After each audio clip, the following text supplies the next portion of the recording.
Ռիչարդ Վուրմբրանդ, ռումինացի մի ավետարանիչ, քարոզիչ,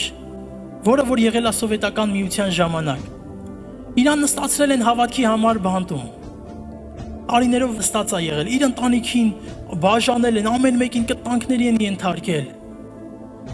Գիտեք, նա իր գործը անում էր, մեծ հանձնարարականն էր անում։ Դրա համար նրան նստացրել էին։ Հերիք չի, որ նրան դրա համար նստացրել են, տանում են, ծեծում են, կտանքների են ենթարկում, իր հետ նստած են լինում 2-3 հոգի, գալիս են, տեսնում են եւ նորից քարոզում է Աստծո խոսքը, սա նրա համար հերիք չի, նորից են տանում, նորից են ծեծում, նորից են կտանքների ենթարկում, բերում են, գցում են բանտը այսպես արնակամ, գիտեք ինչ է անում, վեր է կենում, նստում է իր տեղը, ասում է տղերք, որտեղ էինք ասել, հալելույա, այնքան ուժեղ ասա, ասում է տղերք, որտեղ էինք ասել, շարունակում է նորից Աստծո խոսքը խոսա, նորից իր հանձնարարականը կատարի։ Թող ոչ մի բան, ոչ մի խոչընդոտ չլինի, որ մենք խոսենք ավետարանը։ Աշակերտները անցան